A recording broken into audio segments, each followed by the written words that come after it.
Other topics जो है कुछ न्यूज में थे, उसमें देखते हैं कि पहला है WHO global conference on the air pollution and health.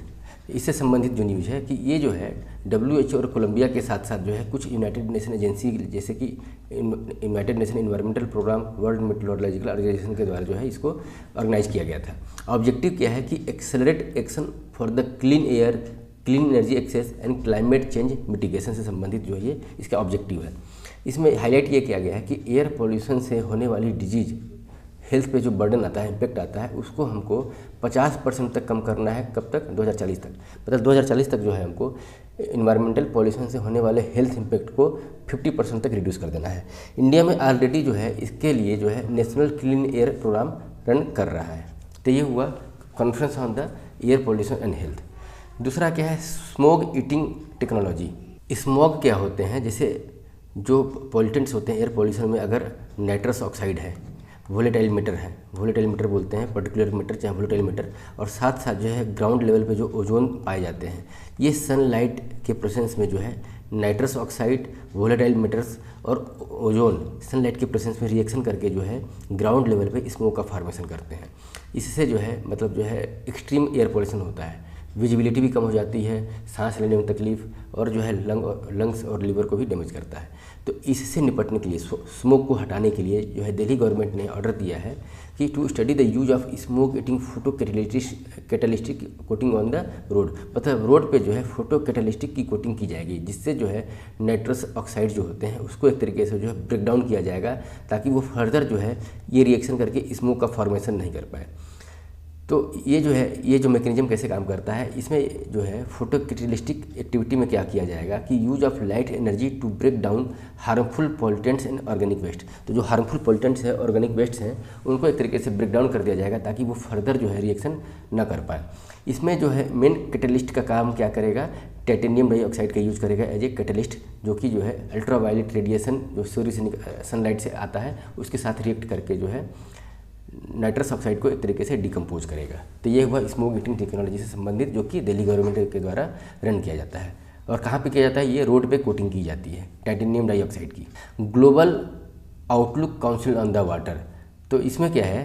ये जो है मतलब ये जो एक तरीके का जो इनिशिएटिव है, वो साउथ अफ्रीका की प्रेसिडेंसी, जब G20 की प्रेसिडेंसी हुई थी साउथ अफ्रीका में, तो वहाँ पे ये इनिशिएट किया गया था global outlook council of the water. एक है इन्वेस्टमेंट से संबंधित, जो कि इन्वेस्टमेंट करेगा कहाँ पर?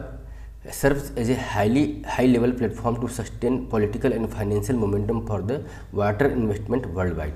तो इस वाटर के इन्वेस्टमेंट से संबंधित जो है ये वर्ल्ड वाइड जो है एक तरीके से जो है पॉलिटिकल और फाइनेंशियल मूवमेंट को प्रदान करेगा।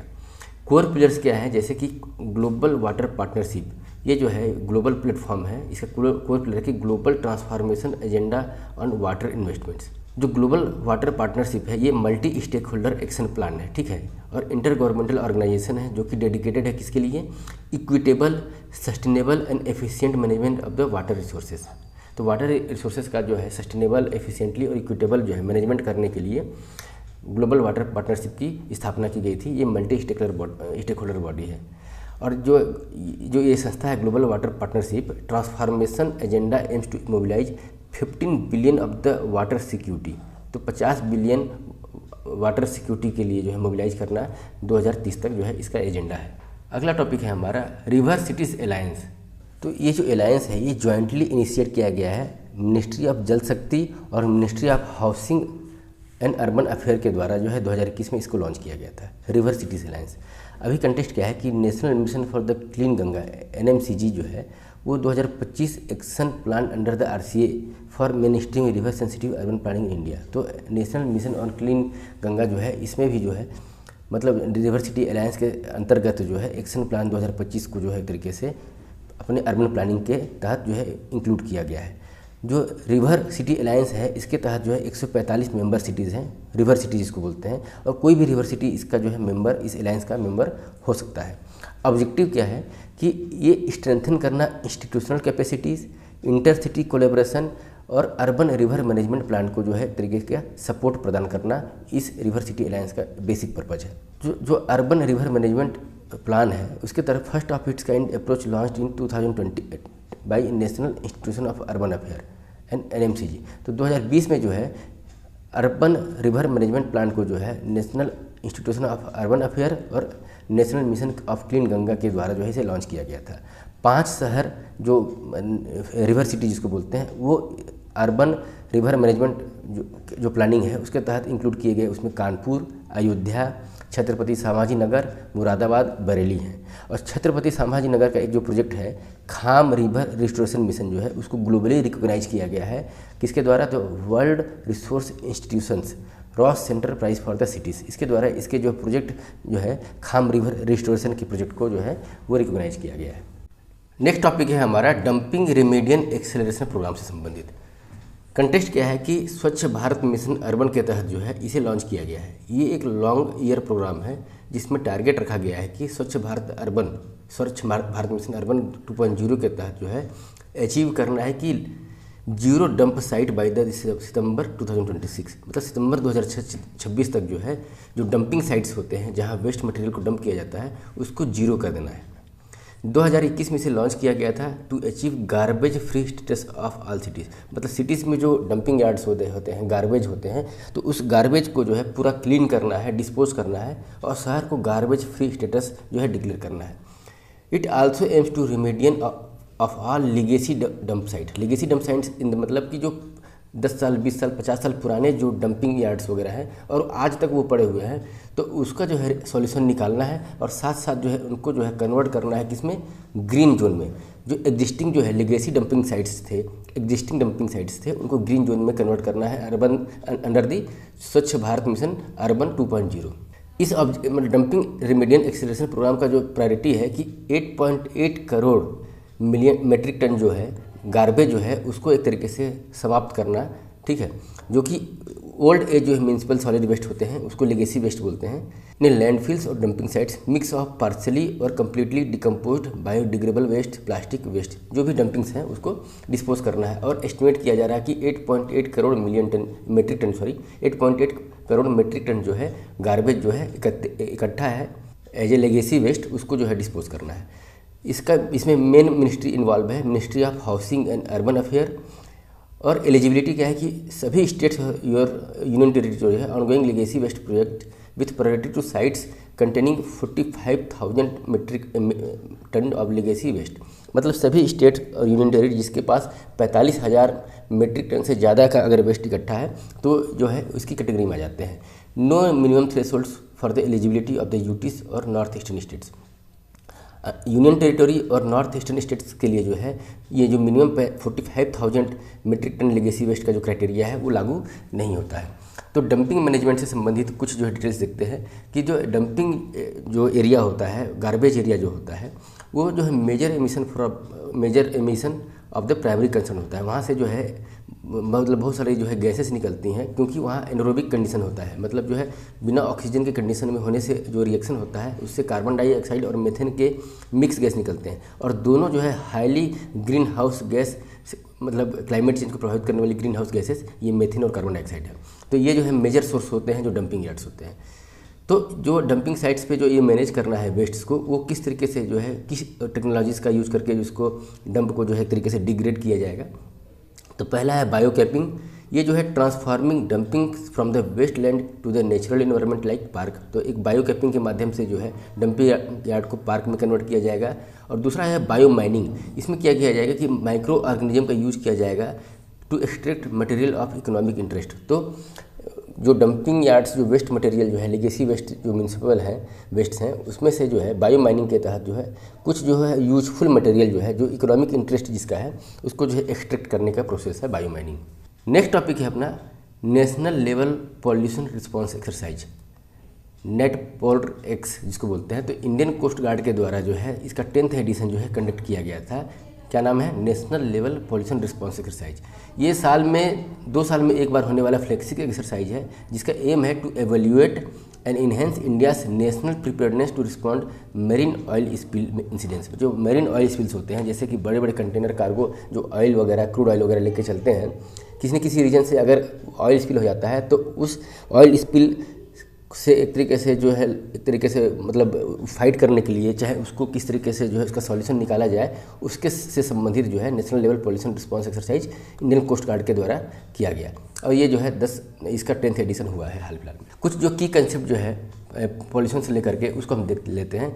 तो ग्राउंड लेवल ओजोन, देखिए ओजोन लेयर जो है ना O3, वो जब स्ट्रेटोस्फीयर में मिलता है हमको ना, तो वो हमारे लिए बेनिफिशियल है, हमारे इकोलॉजी के लिए बेनिफिशियल। क्यों? क्योंकि वो जो सन रेज से अल्ट्रावायलेट रेडिएशन जो आते हैं उसको ट्रैप करता है और वह मतलब जो है उसको धरती पे आने नहीं देता है। तो ये हुआ जब स्ट्रेटोस्फीयर में जब पाया जाता है अपर एटमॉस्फेरिक लेवल में ओजोन, तब ये हमारे लिए हुआ।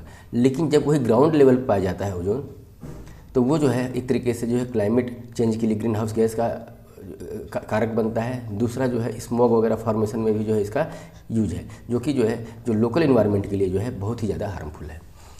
तो ग्राउंड लेवल ओजोन से कंटेक्स्ट क्या है कि सेंट्रल पॉल्यूशन कंट्रोल बोर्ड जिन्हें है, जो कि दिल्ली एनसीआर बेस्ड में to be worst impacted by the ozone pollution follow by the municipal metropolitan reason.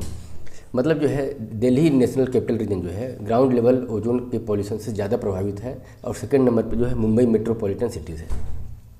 Ground level जो ओजोन होता है वो तो सेकेंडरी पॉल्यूटेंट के कैटेगरी में आता है। मतलब जो है ये नेचुरली जो है ओरिजिन नहीं होता है, बाकी ये केमिकल रिएक्शन के थ्रू जो है ये कन्वर्ट होता है ओजोन में। तो इसको हम बोलते हैं secondary pollutant. Short life pollutant है that remains atmosphere for the only hours to the week. मतलब इसका जो लाइफ स्पान है एक कुछ घंटों से लेकर के सप्ताह तक है, इसलिए इसको शॉर्ट लाइफ पॉल्यूटेंट बोलते हैं। क्या रिस्पॉन्सिबल हैं इसके मतलब ओरिजिन होने के? तो ये जो है केमिकल रिएक्शन से क्रिएट होता है जब ऑक्साइड्स ऑफ नाइट्रोजन और वोलेटाइल ऑर्गेनिक मैटर जो है कंपाउंड जो रिएक्ट करते हैं, तब जा करके है ये ओजोन फॉर्मेशन होता है।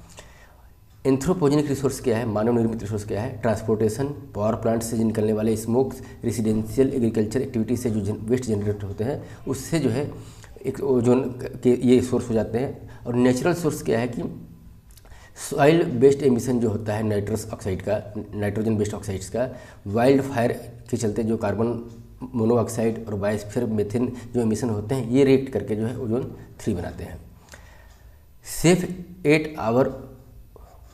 सेफ 8 आवरली ओजोन स्टैंडर्ड जो है, अगर 100 माइक्रोग्राम पर क्यूबिक मीटर अगर एयर में इसका कंसंट्रेशन है, तो अगर 8 घंटे अगर हम रहते हैं इसमें, तो उसको जो है अगर ओजोन में अगर इस कंसंट्रेशन में रहते हैं 100 माइक्रोग्राम के, तो 8 आवर तक जो है हम सेफ हैं। लेकिन अगर आवरली की बात की जाए तो 180 जो माइक्रोग्राम क्यूबिक मीटर है, तो वो जो है उससे ऊपर जब जाता है तो वो अनसेफ की कैटेगरी में आ जाता है।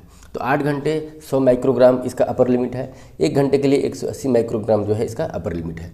इसका हेल्थ पे जो निगेटिव असर पड़ता है उसमें ब्रोंकाइटिस का मतलब जो अपना जो थ्रोट है वहाँ पर जो है सूजन आ जाना, स्वेलिंग हो जाना, ये इससे अफेक्टेड है, और अस्थमा का जो है कारक बनता है ये।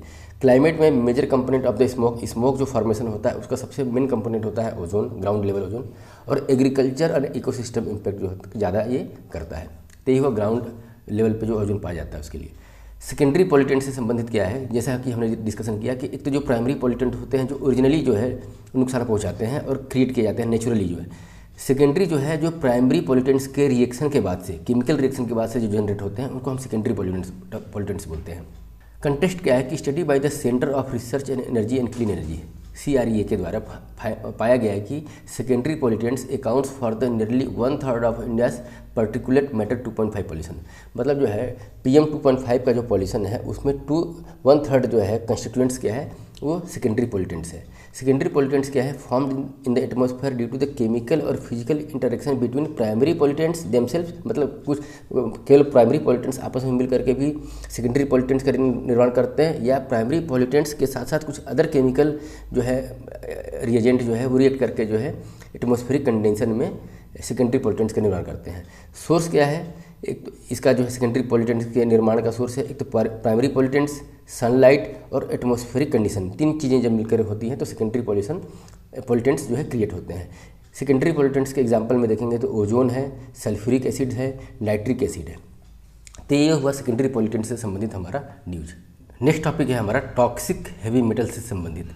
है क्या चीज़ कि बोस इंस्टीट्यूट कोलकाता के द्वारा जो है एक मिथ को बस्ट किया गया। मिथ क्या था कि जो हिमालयन इकोसिस्टम के में जो बारिश होती है वो क्लीन होती है, तो क्लीन माउंटेन रेन जो है ये एक मिथ था। तो इस मिथ को एक तरीके से बस्ट किया गया है बोस इंस्टीट्यूशन के द्वारा, जो कि department of science and technology के अंतर्गत आता है। यहाँ पर क्या फाइंड आउट किया गया कि जो हिमालय में होने वाली बारिश है, खास करके जो अपना नॉर्थ हिमालय और ईस्टर्न हिमालय है, उसमें टॉक्सिक हेवी मेटल्स पाए गए हैं। तो ये जो पहले का मिथ था कि क्लीन माउंटेन रन होता है, उसको जो है वो इस तरीके से इसको ये डिफीट करता है।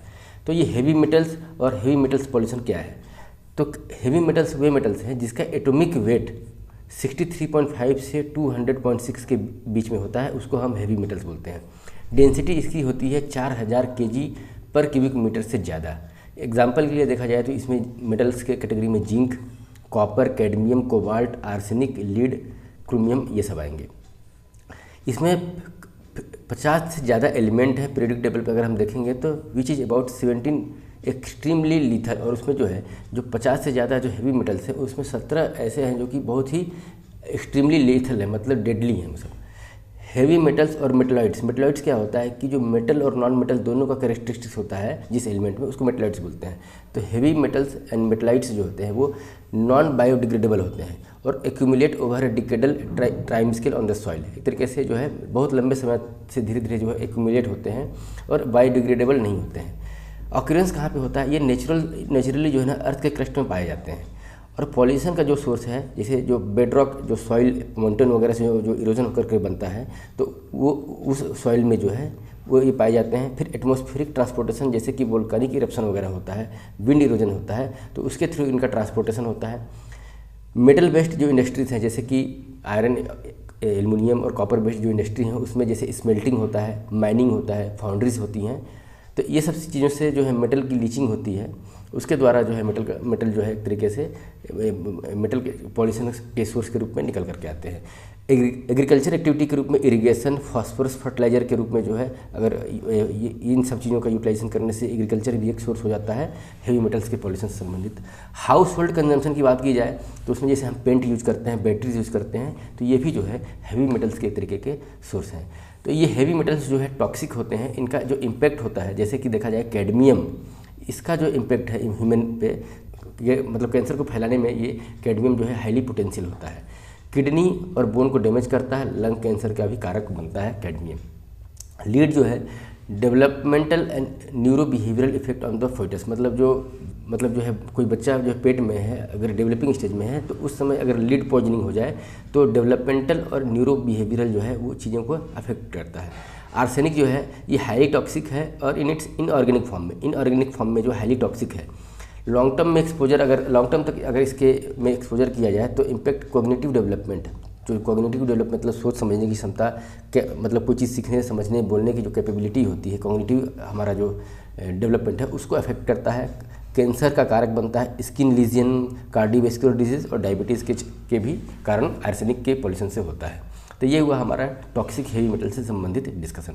नेक्स्ट टॉपिक है हमारा पर पॉलीफ्लोरोएल्काइल सब्सटेंस, PFS इसको बोलते हैं, ठीक है।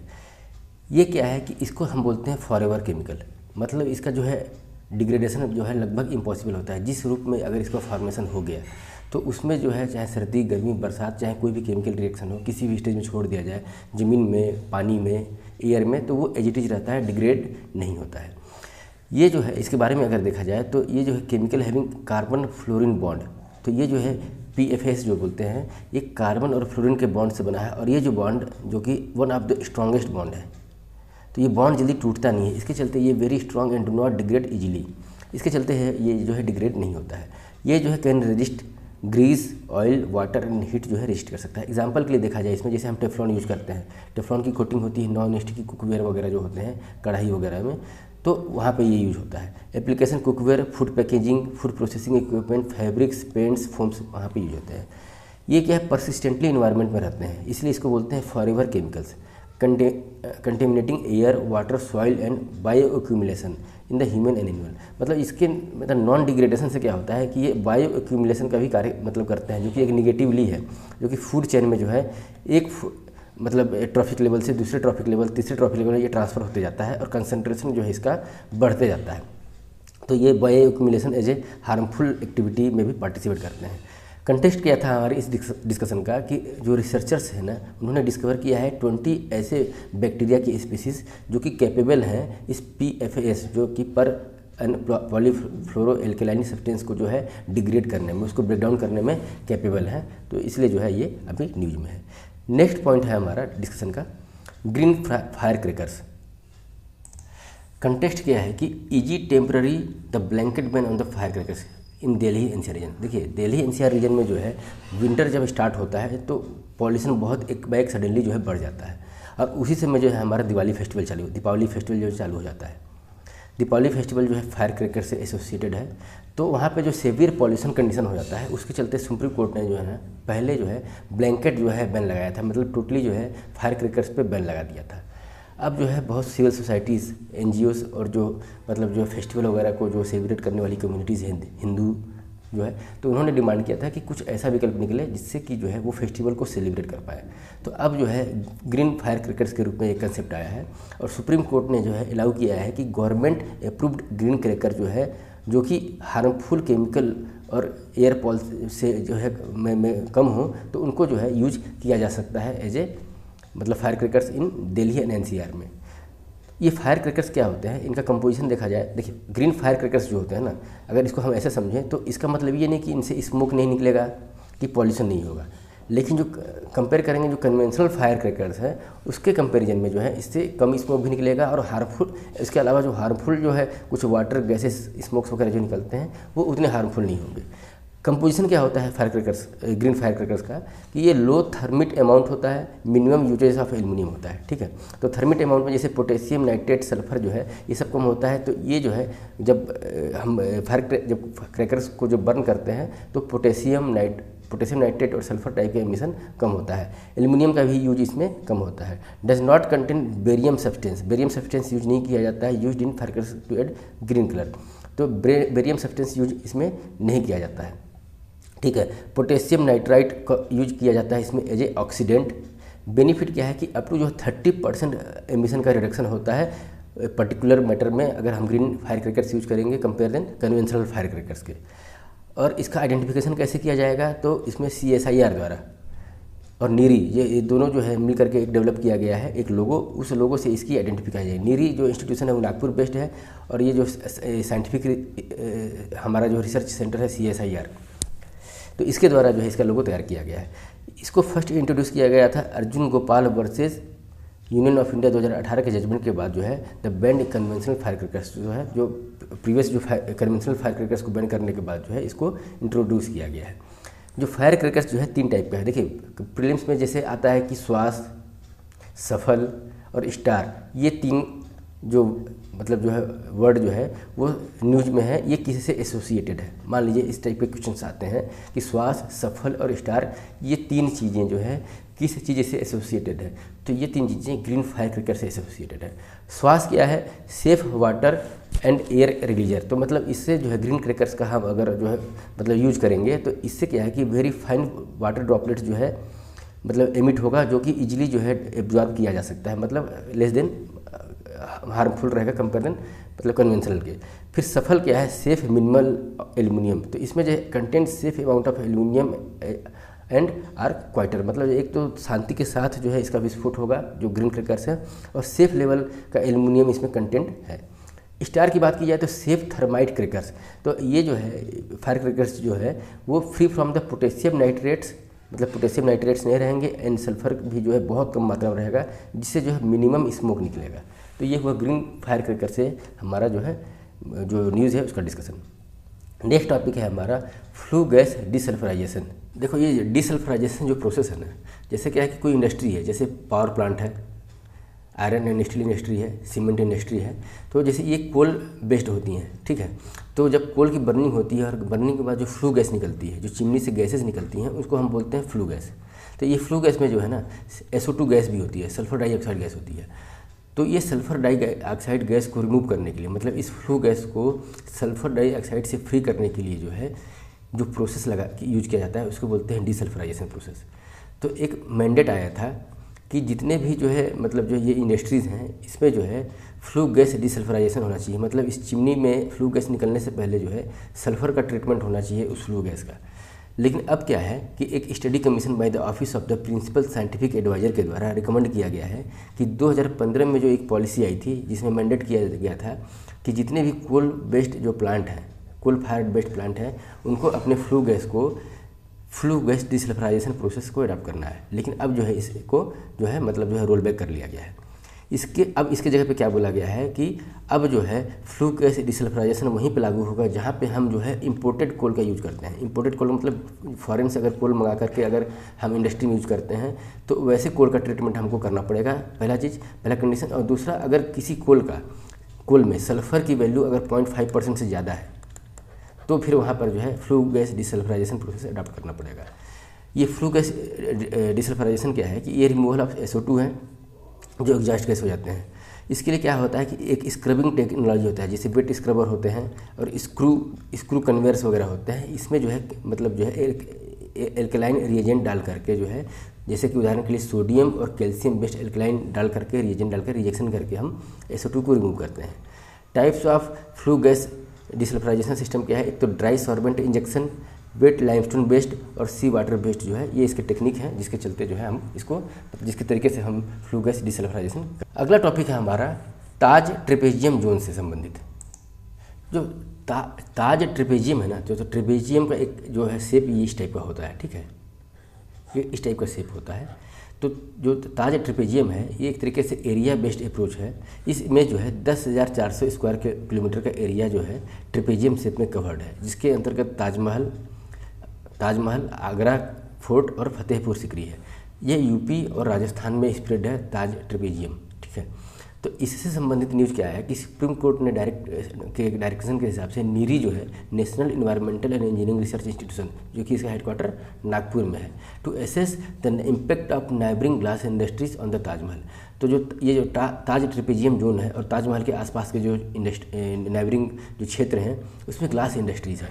तो ग्लास इंडस्ट्रीज़ का जो है ताजमहल पे क्या इम्पैक्ट पड़ रहा है उससे संबंधित स्टडी करने के लिए सुप्रीम कोर्ट ने नीरी जो संस्था है उसको जो है एक वर्क असाइन किया है। Supreme Court in past issue order from the time to time for the TTJ, मतलब ताज ट्रेपेजियम जोन से संबंधित जो है कि उस एरिया को प्रोटेक्ट करने के लिए, जैसे कोल पे बैन किया गया, इंडस्ट्रियलाइजेशन से संबंधित कुछ रेगुलेशन 1996 में लाए गए है। क्या 1996 में क्या है कि जैसे ताजमहल जो है ना उसका डीकलरेशन हो जा रहा है, जो वाइट मार्बल है उसका वो जो है उसका कलर जो है फेड होता जा रहा है due to the impact of industrial, जो लोकल इंडस्ट्री से जो पॉल्यूशन होता है उसके चलते जो है इसको बोलते हैं मार्बल कैंसर जो हो रहा है ताजमहल एरिया में। तो उससे उसका जो हमारे टूरिज़्म चाहे हमारा जो हेरिटेज मोन्यूमेंट्स है वो जो है प्रभावित हो रहा है। उसके चलते जो है ये ताज ट्रेपेजियम जोन जो है एक तो बनाया गया और इससे संबंधित इंडस्ट्री को रेगुलेट करने के लिए समय समय पर गवर्नमेंट के द्वारा, सुप्रीम कोर्ट के द्वारा गाइडलाइंस दिया जाता है। तो इसमें जो है कवरेज जो है ये 3 जो है हमारे world heritage sites Taj Mahal, Agra और फतेहपुर सिकरी जो है ये ताज ट्रेपेजियम जोन में इंक्लूडेड है। जो Taj trapezium zone pollution prevention and control authority जो है वो बनाया गया under the environmental protection act 1986। और इसके अंदर जो है मतलब इसमें इंडस्ट्रीज को जो क्लासिफिकेशन हमने किया था red, green, orange and white based on their pollution potential as defined by the central pollution and control board. तो मतलब उसके आधार पे जो है इंडस्ट्री के जो क्लासिफिकेशन के आधार पे उनको परमिशन मिलता है कि इस ताज ट्रेपेजियम जोन में वो ऑपरेट हो पाएंगी कि नहीं हो पाएंगी। तो ये हुआ हमारा ताज ट्रेपेजियम जोन से संबंधित हमारा न्यूज़। नेक्स्ट है हमारा इन्वायरमेंटल फ्लो से संबंधित न्यूज। कंटेक्स्ट क्या है इसका कि यूनियन जल शक्ति मिनिस्टर जो है ना इसने एक मीटिंग बुलाया था जिसका फोकस था कि ई फ्लो मतलब इन्वायरमेंटल फ्लो, गंगा नदी और इसकी ट्रिब्यूटरीज जो है उनका जो है फ्लो जो है ओरिजिनल फॉर्म में रहे, इंटीग्रल फॉर्म में रहे।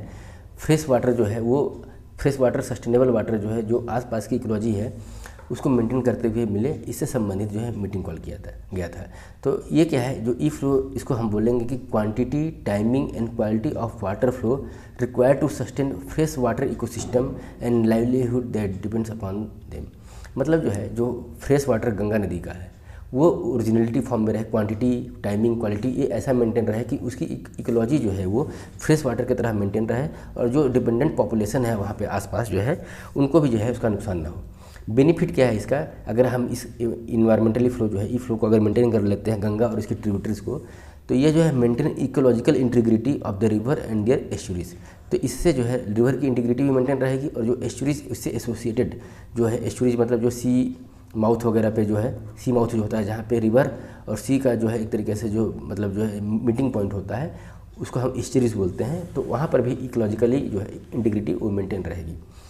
गंगा रिवर का जो फ्लो है वो इंटरवेंशन होने से, जैसे कि construction of the dam, pollution और इंक्रोचमेंट से जो है इसके जो इकोलॉजी को, चाहे इन्वायरमेंटल फ्लो को जो है निगेटिवली और चाहे सीवियरली जो है निगेटिव इम्पैक्ट किया गया, जिससे बैलेंस ऑफ द रिवर जो है वो डिस्टर्ब हो गया है। कुछ रिलेटेड टर्म्स जो है इन्वायरमेंट से संबंधित, उसको भी हम लोग देख लेते हैं एक बार। State of global air report 2025, तो ये रिलीज किया गया है health effect institution and institute of health matrix and evaluation. ये दोनों जो है यूएसए बेस्ड जो ऑर्गेनाइजेशन है, इनके द्वारा जो है इस रिपोर्ट में दिया गया है कि 2 मिलियन डेथ 2023 में जो हुए हैं उसका डायरेक्ट लिंक जो है एयर पॉल्यूशन कंट्रीब्यूट किया है उसमें total 52% of the global share, मतलब जो है 2 मिलियन डेथ जो है वो एयर पॉल्यूशन से संबंधित है। ओजोन पॉल्यूशन के मामले में इंडिया की रैंकिंग दी गई है कि मतलब इंडिया जो है having the highest exposure of the ozone pollution, तो ये जो है इस रिपोर्ट में एक तरीके से एक चेतावनी दी गई है। दूसरा है कि 2025 का जो है annual updates of the air quality life index, इसको जो ये इंडेक्स को डेवलप किया गया है माइकल ग्रीनस्टोन एक जो प्रोफेसर हैं और एक जो है institution energy policy institute eight university of Chicago, तो मतलब एक तो ये प्रोफेसर और ये एनर्जी पॉलिसी इंस्टीट्यूट के द्वारा जो है मिल करके इस इंडेक्स को डेवलप किया गया है। ये क्या मेजर करता है कि जो पर्टिकुलर मैटर होते हैं जो है उस जो एयर पोल्यूशन में उसका लाइफ एक्सपेक्टेंसी से क्या फ़र्क पड़ता है। जैसे पर्टिकुलर मैटर जो है 1 भी है, 2.5 भी है और 10 भी है, तो इनका जो है ह्यूमन बींग पे और उसकी लाइफ एक्सपेक्टेंसी पे क्या फ़र्क पड़ता है। तो इसमें हाईलाइट किया गया है कि अगर WHO का जो गाइडलाइन है उस गाइडलाइन के तहत अगर हम जो पर्टिकुलर मैटर को अगर कंट्रोल कर लेते हैं, एयर पोल्यूशन का जो पैमाना है उसको अगर हम कंट्रोल करते हैं, तो जो इंडियन रेसिडेंट हैं उनका जो एवरेज लाइफ जो है वो 3.5 ईयर से बढ़ जाएगा, और जो दिल्ली के लोग हैं उनका जो लाइफ है वो 8.2 ईयर जो है वो गेन होगा उनको, अगर हम पॉल्यूशन को कंट्रोल करते हैं और WHO के जो पैमाने हैं उस पर अगर खड़े उतरते हैं। तो साउथ एशिया जो है वो कंटिन्यू जो है वर्ल्ड का सबसे मोस्ट पॉल्यूटेड रीजन जो है डिक्लेयर किया गया है इस एयर क्वालिटी लाइफ इंडेक्स के द्वारा। नेक्स्ट है हमारा global trade update on mobilising trade to curb plastic pollution. तो प्लास्टिक पॉल्यूशन से संबंधित जो है ग्लोबल ट्रेड का जो अपडेशन आया है इसको रिलीज किया गया है United nation trade and development के द्वारा। तो ये जो है डाटा का रिलीज किया जाता है United nation trade and development के द्वारा। इसके साथ ही जो है दोस्तों हमारा जो है ये पॉल्यूशन से संबंधित जो आर्टिकल जो है विजन IS 365 इन्वायरमेंट में जो दिया गया है प्रीलिम्स पर्सपेक्टिव 2026 के हिसाब से हम डिस्कशन कर रहे थे वो हमारा कंप्लीट हुआ। मैं ये होप करता हूँ दोस्तों कि ये सीरीज़ आपको अच्छा लग रहा होगा। अगर ये आपको अच्छा लगता है तो प्लीज़ इसे लाइक कीजिए, अगर और लगता है अच्छा है तो इसको शेयर कीजिए। कुछ और अगर रिक्वायरमेंट है, कुछ इंप्रूवमेंट की ज़रूरत है, चाहे और किसी भी टॉपिक पे मुझे डिस्कशन की मतलब आप लोगों को लगता है कि मुझे डिस्कशन करना चाहिए आप लोगों से, तो आप ज़रूर कमेंट में मुझे बताइए, इससे मेरा मोटिवेशन काफ़ी बढ़ता है। Thank you very much for discussion.